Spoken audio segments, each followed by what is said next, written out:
Do you hear me now?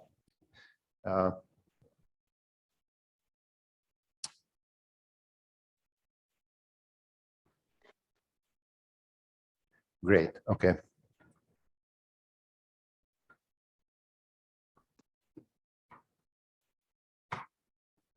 So again, water balance. I hope everybody hears me at home also.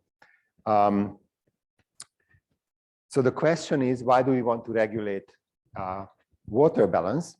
And as I explained on the first introductory lecture, the idea is that if you have changes in water balance, the main problem will be changes in sodium concentration. In other words, change in osmolarity. So the major reason why we want to regulate water reabsorption and water balance, because we want to avoid hypernatremia.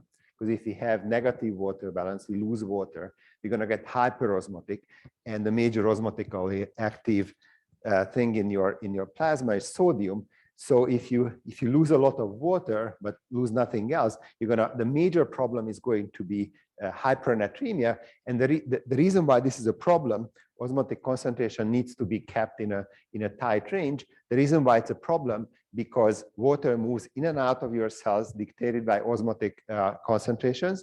And if you have hyperosmolarity or hypernatremia extracellularly, then what happens, it's going to pull out water from all your cells, including your brain cells. And your brain cells are sensitive to shrinking and swelling, so it's not good for them. So it's going to end up with neurological symptoms. And the opposite reaction is when you have, the opposite problem is when you have hyponatremia, and that could be if you have a positive water balance, you take in too much water and you don't get rid of it, then the problem becomes hyponatremia. Technically, hyponatremia is defined as sodium concentration below 135 millimolar. And the problem it causes is that it makes your brain cells swell. And since your brain is enclosed in your cranium, it's not good for it to swell because there's no way to expand. And the big issue will be that it's going to push your brain basically out on your into your spinal cord and compresses critical brain region. So neither hypernatremia nor hyponatremia is good. And of course, the easiest way to get hyponatremia is just to drink a lot of water quickly. But the good thing is it's really hard to drink yourself severely hyponatremic, because usually neurological symptoms only start below 115 millimolar sodium, and for that you need to drink 9 liters faster than you can pee it out. So normally we don't get hyponatremic just because we drink a lot. That's why we have our kidneys. So let's look at how much water the kidney can handle. So the average urine flow is around 1.5 liters per day, but it's very variable. If you drink a lot of water, technically in some people, you can go up to as much as 20 liters of urine. And it can go as low as 0.5 liters per day. If it's below 0.5 liters a day, that's basically kidney failure. So even if you don't drink all day, you're still going to make half a liter of urine, and the reasons are explained here. So the osmolarity is also in a very, very wide range, 30 to 1200 milliosmoles per liter. And the reason why you need at least half liter of urine is this thing called the obligatory solute excretion, which is around 600 milliosmoles per day. This is the daily production of things you don't need. Urea, sulfate, phosphate, and a bunch of other things. So basically, to get rid of this obligatory solute excretion, 600 milliosmoles per day, you need at least half liter per day, because the maximal osmotic concentration your kidney can generate is 1200 milliosmoles per liter. And the maximum volume kind of comes from the minimum osmolarity. The most diluted urine is around 30 milliosmoles per liter. So if you divide the 600 milliosmoles per day obligate solute excretion, you can basically generate 20 liters per day urine. And the minimum urine level happens when you have maximal ADH production, which is the antidiuretic hormone, which is the major regulator of water balance. And the maximum volume happens when you have no ADH at all. So water balance is somewhat complicated conceptually, mainly because the way the kidney generates this hyperosmotic medulla, which is in the core of the whole water regulatory mechanism, there are complicated mechanisms by which the kidney generates a highly hyperosmotic interstitium at the deepest parts of the medulla. So normally the interstitium and extracellular fluid and plasma and everything is around 300 milliosmoles per liter, except the deep medulla, where you have very high osmotic concentration. That's generated in a somewhat complicated way. Many textbooks start with how it's generated. I'm going to leave it to the end. Let's just accept the fact that the deep medulla is very hyperosmotic. And if you accept that fact and acknowledge it, that way water regulation becomes reasonably simple because this hyperosmotic medulla will be a driving force for water movements. So the way it goes, there are three key facts. So there's this osmotic gradient from the cortex to the medulla, which I just explained. And what you have here is the simplified version of the nephron. Proximal tubule, descending limb of Henle, ascending limb, thin and thick limb, then distal convoluted tubule, and then the collecting ducts. And the thick line symbolizes that in all the ascending limb and in the distal tubule, the cell membranes, the membranes of the cell membranes of the tubular cells are essentially impermeable to water. This is very unusual. It's very different from any other cells in your body. But again, this happens in the kidney. And the reason for that, as I will explain later, because every cell has water channels except for these cells. And normally the membrane is not super permeable to water unless you have these water channels. So this low water permeability will be actually important. The details will come later in generating this hyperosmotic medulla, because you can remove solutes from these cells. And if water does not follow it, that by itself something that is capable of generating this hyperosmotic medulla. And the key point is that the urine that's generated and flows in this tubular system basically goes through, and at this part, the ascending parts are impermeable to water, and you reabsorb sodium, as we learned before. So it's going to dilute the urine. And what happens is, normally, in the presence of ADH, the collecting duct is highly permeable to water. And what happens is, in this deep medulla, you have this very high osmotic extracellular interstitial fluid, and that very highly concentrated extracellular osmotic concentration is going to be the driving force by osmotic forces to reabsorb water. So basically, the way the kidney concentrates the urine is takes advantage of this highly hyperosmotic medulla and allows water to be reabsorbed, driven by osmotic forces in the collecting duct. This is the way the kidney generates hyperosmotic urine. In the second part, I will explain how this hyperosmotic medulla is generated, but let's just keep it here. And when you dilute the urine, all the kidney does is, in the absence of ADH, not only the ascending limbs, but also the collecting duct is impermeable to water. So once you remove this water permeability, regardless of the hyperosmotic medulla, water will stay in the tubular system. Sodium and other things are going to be still reabsorbed. So at the end, you end up with diluted urine because there's no ADH, which would increase the permeability to the collecting duct to water. So these are the two things. In the presence of ADH, you have water reabsorbed, driven by the hyperosmotic medulla, and in the absence of ADH, you don't reabsorb water because this part of the nephron, the collecting duct, is also impermeable to water. Plus, in the absence of ADH, as we will discuss this later, you have slightly less hyperosmotic medulla. So the key point really in water regulation by this hormone, antidiuretic hormone, to increase the permeability of the collecting duct to water.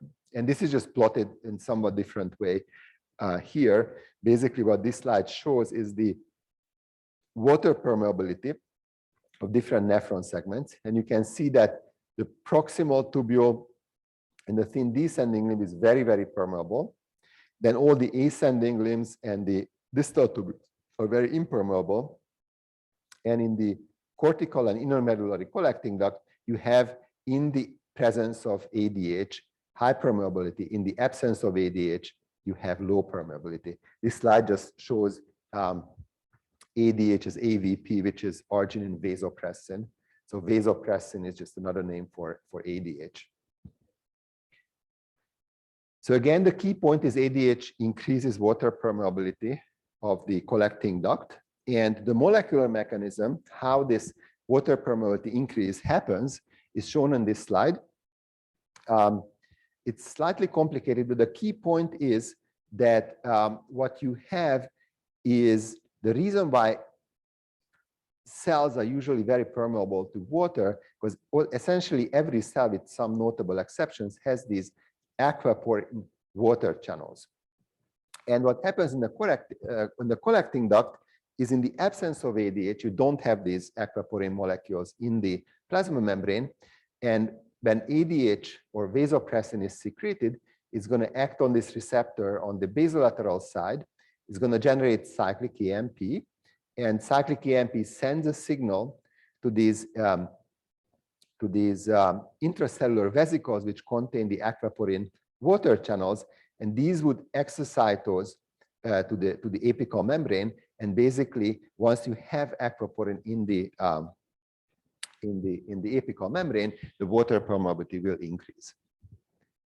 So these aquaporins are there basically in every cell type. So the reason why your brain swells and shrinks, the reason why water moves in and out of your cells, is because every cell has aquaporins, except aquaporin presence in the plasma membrane is ADH sensitive or ADH dependent in these particular cells. Plus, you have those ascending limbs which are impermeable. Those cells just simply don't have ADH, don't have aquaporin, whether or not ADH is around. So this is the mechanism of how ADH increases water reabsorption, by basically inserting these aquaporin molecules in the collecting duct and letting the hyperosmotic medulla osmotically reabsorb water. So the regulation of ADH release is primarily through osmosensors. It's a feedback loop, basically. You have osmosensitive receptors, osmosensitive neurons in the hypothalamus. And basically, what happens is these osmosensitive neurons sense plasma osmolarity. And you can see on this graph, so 290 milliosmoles per, see if I can draw. So this is normal plasma osmolarity, right? So what happens is in this normal plasma osmolarity, the ADH secretion is highly sensitive to plasma osmolarity. So if the plasma osmolarity goes up, then you're going to have an increase in ADH secretion. If you have an increase in ADH secretion, it's going to retain water, and it's going to try to move back plasma osmolarity towards normal. And if you have the opposite, if you're hyposmotic, then what's going to happen, this hyposmosis is going to decrease ADH secretion. And if you decrease ADH secretion, you're going to lose water. And this feedback loop is basically going to go bring back your plasma osmolarity towards normal. Make sense? It's basically a feedback loop. If you have too much osmolarity, you retain water. If you have too little osmolarity, you get rid of water and you move back to the set point. So this is the osmoregulation. So normally, on a day-by-day basis, what ADH does, when you're busy and you forget to drink all day, you become slightly hyperosmotic because you're sweating and losing water with perspiration and whatever else. And basically, ADH just retains water. And if you drink too much, then ADH gets rid of it. So I keep emphasizing that the major determinant of volume is sodium, which is true because osmotically that's what keeps water in your extracellular fluid. But at the end of the day, though, it really, the volume is not given by the sodium itself. The volume is given by the water it attracted. So ADH is not only under osmoregulation, but it's also under volume regulation. The difference between the volume sensors regulating ADH versus osmosensors regulating ADH is shown here. Zero doesn't mean zero blood pressure. It means deviation from the set point, from normal volume. This is a % change in blood pressure or volume. So you can see that at normal volumes, if you go down or up 5% with volume, nothing's going to happen. So volume is not a very sensitive regulator of ADH normally. If you lose a little bit of volume or a little bit overloaded, it doesn't do much with vasopressin. But once you reach a significant volume depletion, it starts around 10% and it shoots up really high if you lose really large amounts of volume, like 20 or 30%, then volume loss can also turn on ADH secretion. Again, it's not very sensitive to small changes, but once you have a large volume depletion, the large volume depletion will turn on ADH. The consequence of this is, of course, that once you have a large volume loss, you're going to sacrifice osmoregulation for volume regulation because you will retain water even if you're normosmotic or even hyposmotic. These are the key points.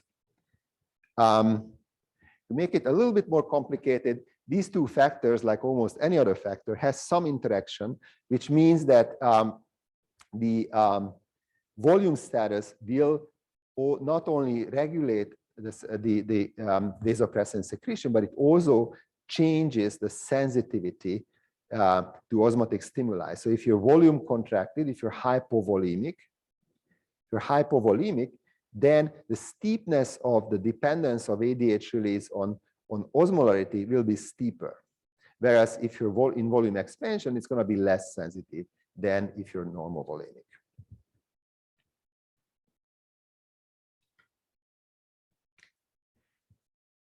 So these are the key points.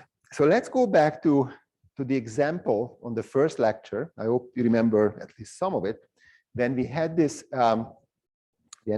example of exercising, losing some sweat, and replenishing the water, but not the salt. If you remember what happened, if you sweat a lot, you lose water and salt. But you lost is hyposmotic, so you're going to be slightly hyperosmotic and hypovolemic. When you replenish the water, even though your total volume going to go back to normal, you're going to have some extracellular hypovolemia and hyposmolarity because some water moved to inside. These are just depicted here with this Darwinian diagram. So the question is, when you go and exercise and lose water and some salt, less salt than water, what is going to happen to ADH secretion? Is it going to go up or down?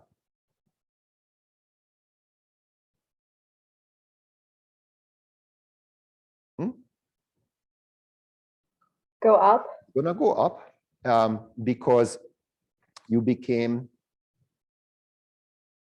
what happens to osmotic concentration after sweating when you lose a little bit of salt but more water? You have increased osmolarity, exactly. So the major reason why ADH goes up when you lose water by sweating is because you're hyperosmotic, right?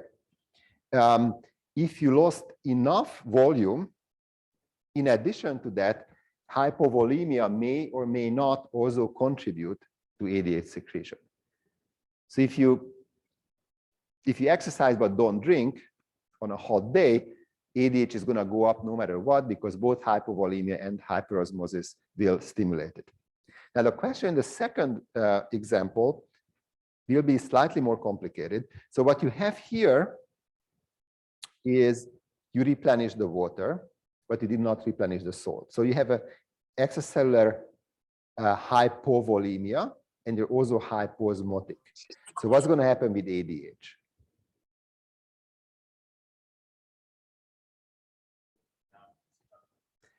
So because of the hyposmosis, it's going to go down. That's going to probably be what happens. So if you replenish the water, you're going to probably pee out some of it because ADH will be turned on. But depending on how much volume you lost, how much extra hypovolemia you have, the hypovolemia may or may not bring ADH to the opposite direction, right? Kind of makes sense. You lose some water, but you're hyposmotic. You want to get rid of the water, but if you're really hypovolemic, you also want to avoid the hypovolemia, so you retain water. So basically, what happens is which effect dominates depends on how much extracellular hypovolemia you have.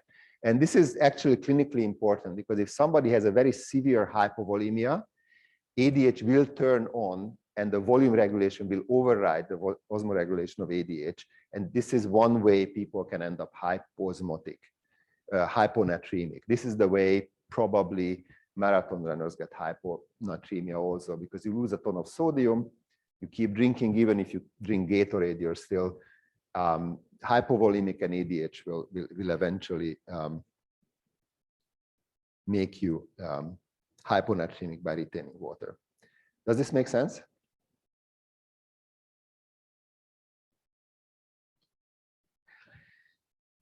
So the two key regulators of ADH are osmosis, osmotic concentration, and volume. That being said, there are other things. Biology is always more complex than physiology textbooks, and here are some of the regulators. There are three things: stress, pain, and angiotensin II, which also increase ADH secretion. And it all makes sense. If you're stressed or in pain, that could be a signal that you lost blood or could get injured, and it makes sense to retain fluid. And angiotensin II is a sodium retaining hormone at the end because it stimulates aldosterone. But if you retain sodium, the key point is to retain the volume. So water needs to come from someplace. So again, the angiotensin II increasing vasopressin secretion is one part of this overall pattern that sodium regulators eventually will increase your volume. And two regulators, alcohol, it's a classic example. If you drink 2 liters of beer, you're going to pee more than 2 liters. One of the reasons is that alcohol decreases ADH secretion, and that's why everybody's told if you have a hangover, drink, not beer but water to replenish what you lost. And AMP again is a sodium disposing hormone, and when you dispose sodium, water will follow both osmotically and by this crosstalk between the two systems.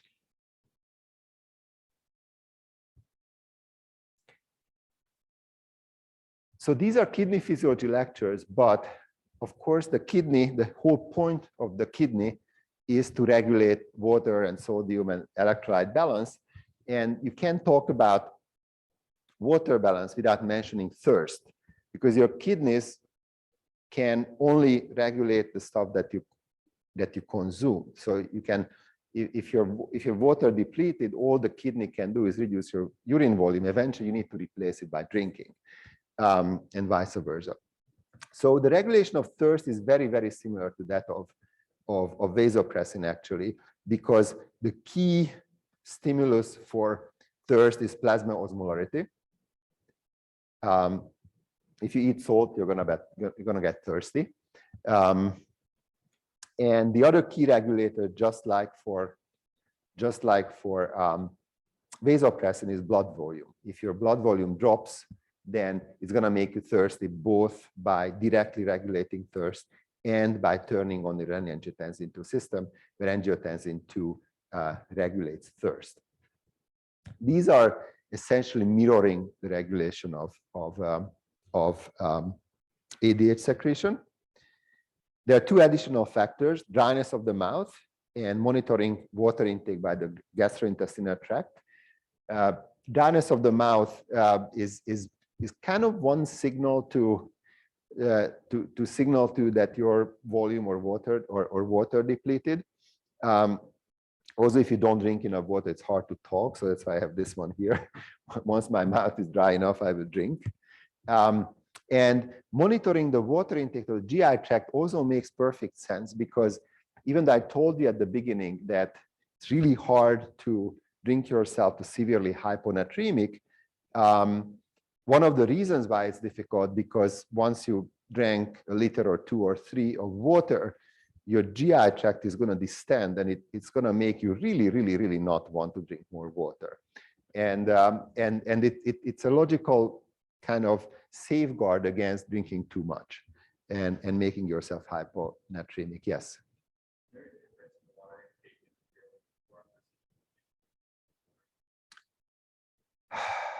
Yes, I mean, if you eat watermelon or fruits, those have some electrolytes, mainly potassium.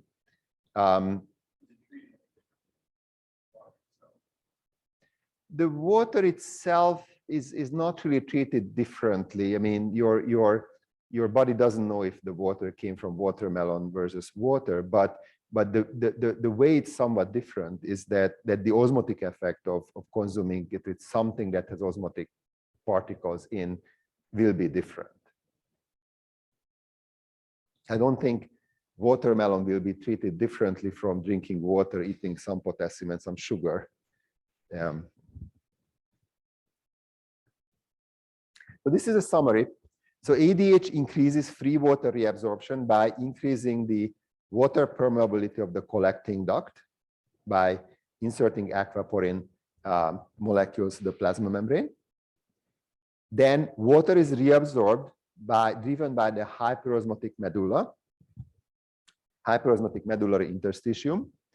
ADH secretion is regulated by small change in osmolarity in the logical direction. It's a feedback loop. So if your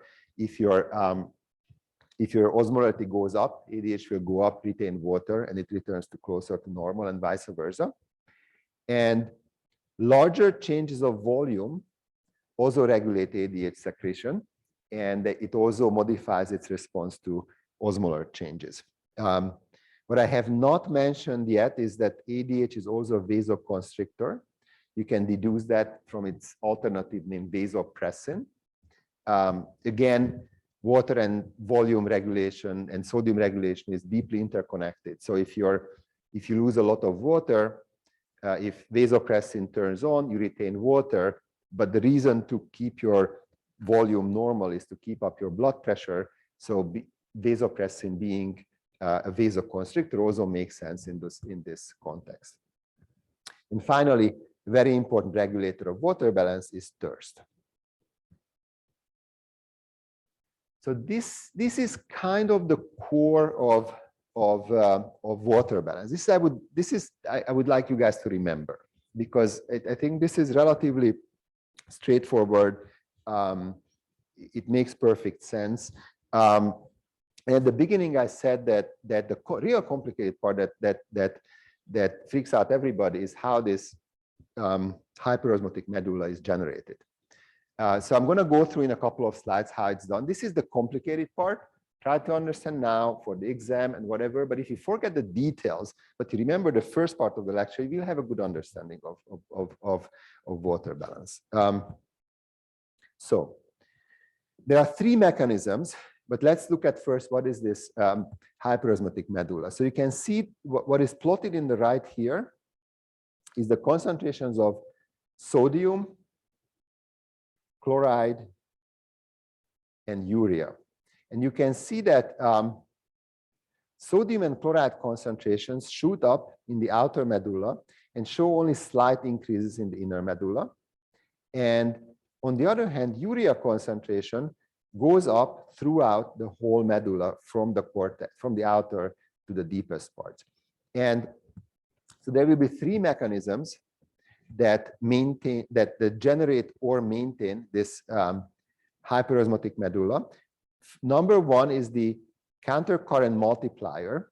which is basically sodium reabsorption by the ascending limb of Henle, which you already discussed at the sodium lecture, but I'm going to go through how this loop configuration makes it easier for the kidney to generate hyperosmolarity. The second mechanism, not too surprisingly, will be urea recycling. You need something also to increase the concentration of urea. And the third mechanism will be the countercurrent exchanger, or vasa recta. So there's the countercurrent multiplier, which is sodium transport, and there's the countercurrent exchanger, which is entirely passive. It's based on the special circulation of the kidney. This third mechanism doesn't generate the hyperosmosis, but it's necessary for maintaining it. So let's look at the details. So the first mechanism is the countercurrent multiplier. You can find this one or similar diagrams in many different textbooks. This is, I believe, from Costanzo's physiology book. So the reason why the kidney needs these countercurrent systems and this loop configuration, because generating a very hyperosmotic interstitium is difficult because you need to move ions, in this case sodium, against its concentration gradient. And once the concentration gradient reaches the maximum of what the transport mechanism can energetically do, the transport stops. That's the problem.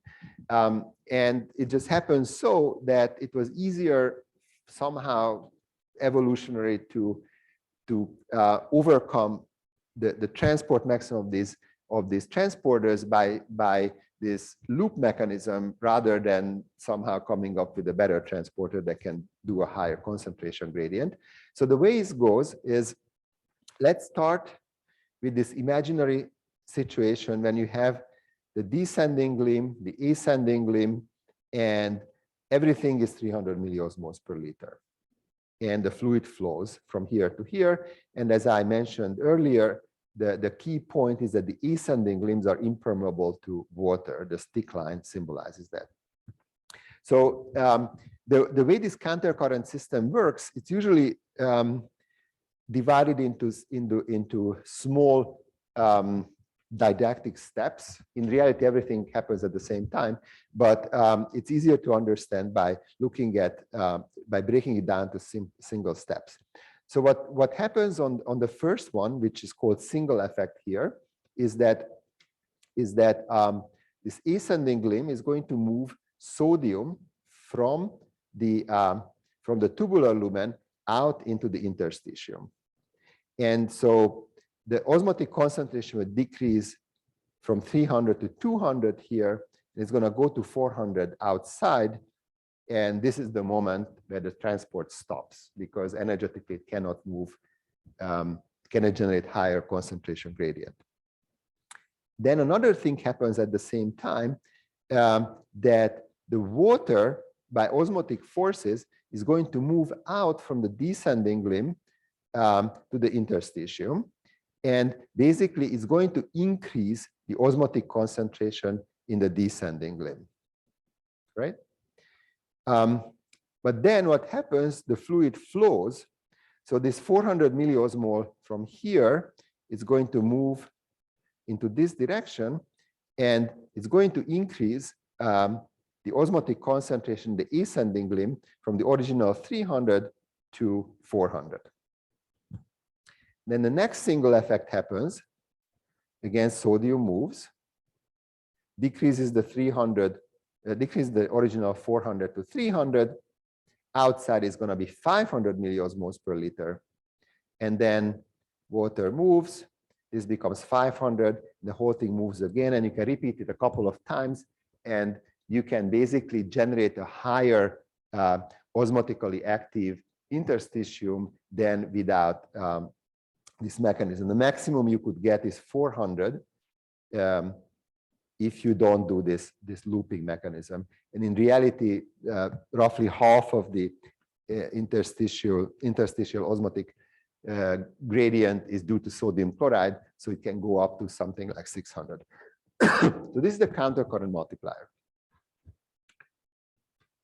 The next mechanism is the urea recycling, where this loop configuration will be also important, as you will see. But let's talk about urea for a second. So urea is the primary end product of amino acid catabolism. Normal plasma urea is around 7 to 18 milligrams per deciliter. This is how clinicians measure it, BUN, or blood urea nitrogen. To understand the role of urea, expressing it as milligrams per deciliter is not particularly useful. Conventionally, this is the way people do it. But if you express this in millimolar, because it's a very small molecule, this 7 to 18 milligrams per deciliter, it translates into 2.5 to 6 millimolar, which is a relatively high concentration. It doesn't sound osmotically super high, but in the context of kidney, it can actually become high because there are large fluid movements. So if you don't move fluid with the urea, this can actually accumulate and exert very significant osmotic forces. If you remember creatinine, which is another product of metabolism or catabolism, whatever, that had 0.1 millimolar. Again, it's not measured in millimolar in the US, but millimolar concentration much lower. Creatinine and urea are two different parameters that clinicians measure to assess kidney function. And the reason why urea contributes to osmoregulation is because it's relatively high osmotic concentration. So urea transport is always passive. There's no such thing as a urea pump. What you have is facilitated diffusion through these urea transporters, and it can also move paracellularly, just like everything else. The proximal tubule reabsorbs roughly 50% of the urea, mainly paracellular pathways, because the reabsorption of water will increase the concentration of urea, and basically that way it's going to get reabsorbed. And for the sake of water regulation, the key point is the urea cycle, which is going to be described in the next slide, which basically causes urea to be recycled and accumulate in the inner medulla. And the way it happens is explained on this slide. Again, we're going to divide it into steps. So the first step is when ADH is present, water reabsorption will increase in the cortical collecting duct, which is here. So water is reabsorbed. So urea concentration will go up here. The next step is because water is reabsorbed, urea concentration increases, urea will come down with the flow of the fluid to the medullary collecting duct, where ADH will actually stimulate not only water reabsorption, but also reabsorption of urea. So here, urea will move to the interstitium. This is step number 2. So again, up here, water is reabsorbed, but urea isn't. So urea concentration goes up. Coming down to here, the increased urea concentration will generate a concentration gradient, so it will diffuse out into the interstitium because ADH regulates, increases the activity of these transporters. The next step, urea that entered the interstitium will get inside the thin ascending limb, and basically it's going to move up with the fluid flow to upper segments of the nephron, and essentially this whole process will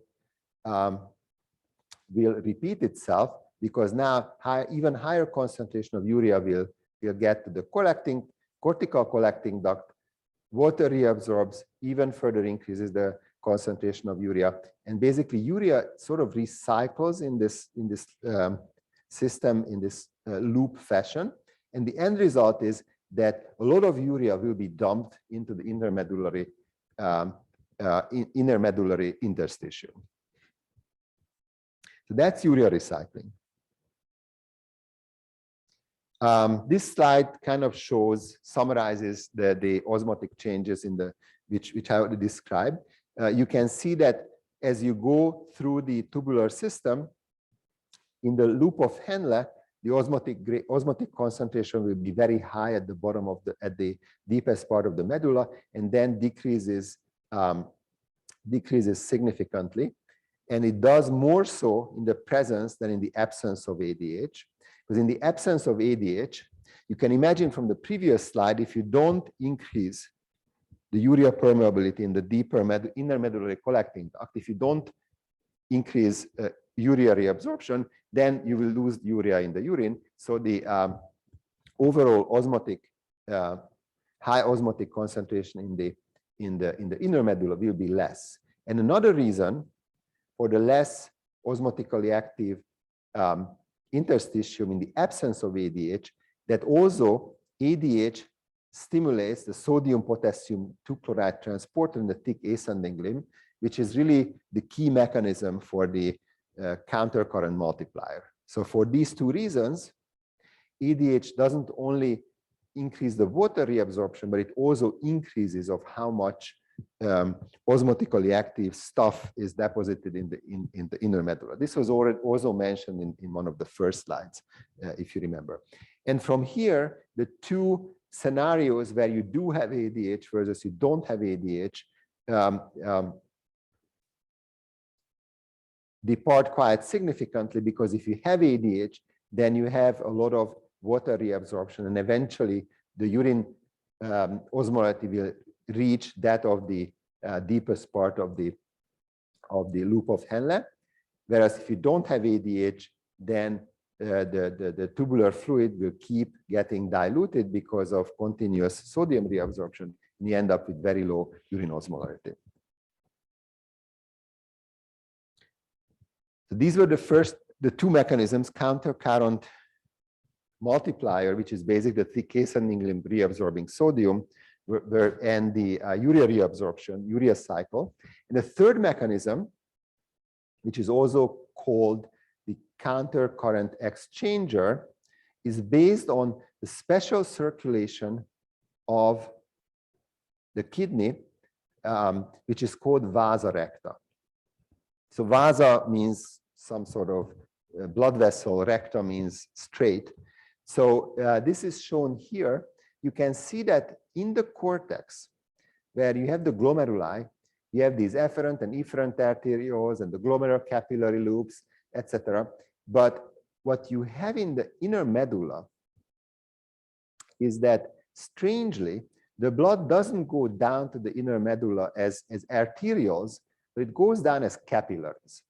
These long capillaries, which are called the vasa recta, they go down and they come back up.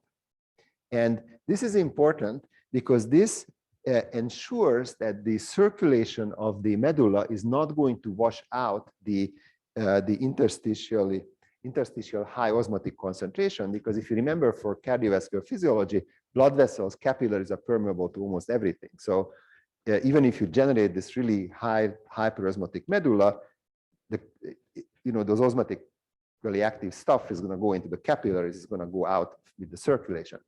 But the kidney has a special circulation, and this is not completely avoided, but it's minimized. These are two hypothetical scenarios.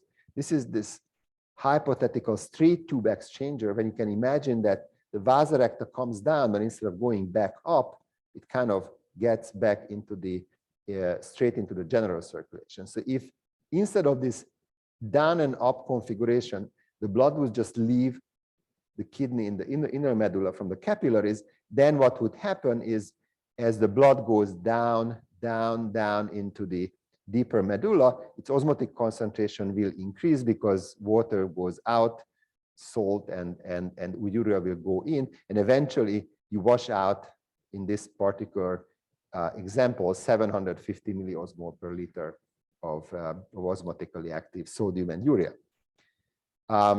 This would happen if you have a normal circulation or this straight tube exchanger. But in real life, the kidney has this loop structure, capillaries, and it's relatively straightforward, because what happens is when the blood goes down, osmotic concentration will try to equilibrate, but the way back up to the medulla, it kind of has some time to re-equilibrate and decrease back to close to normal. And just by going down,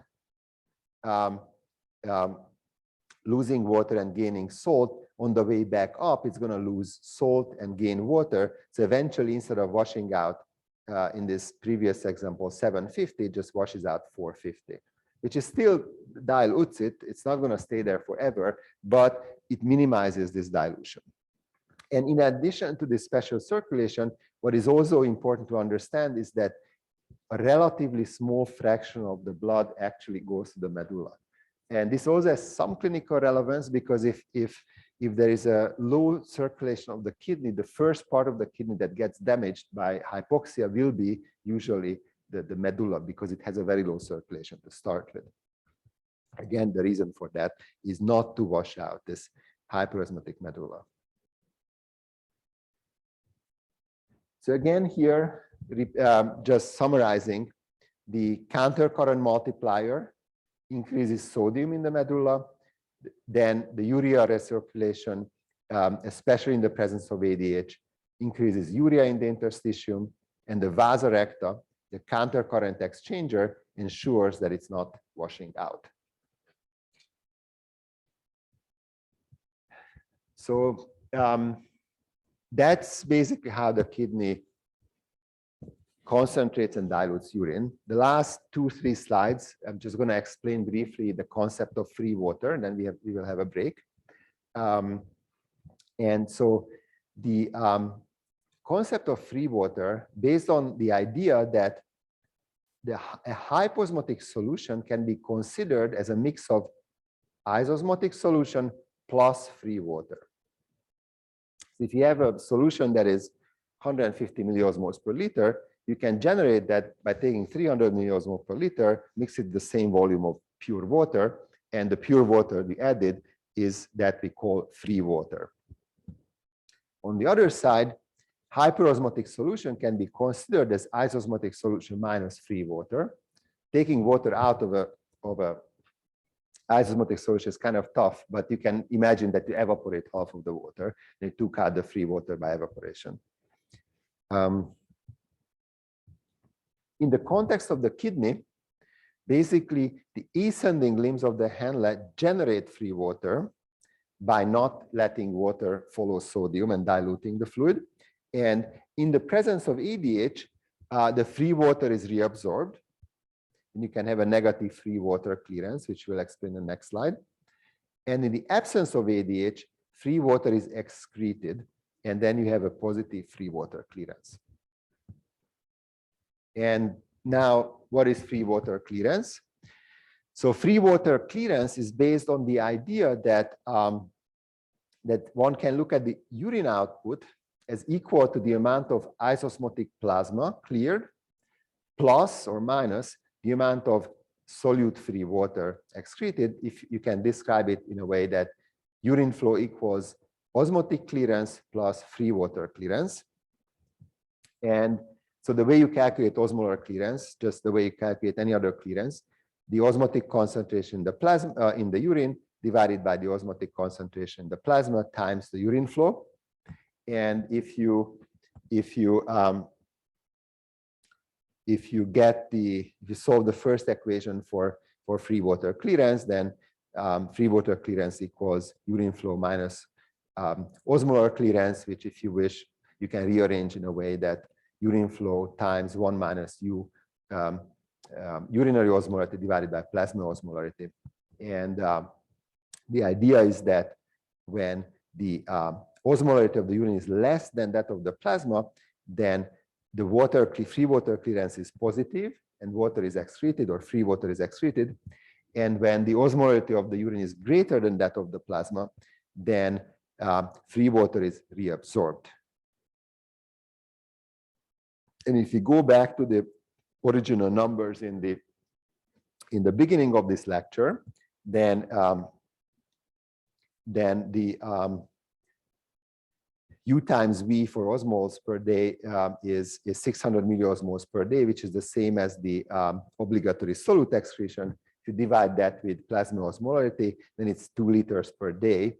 And when the urine is isosmotic, then your free water clearance is 0, and your urine flow is 2 liters per day.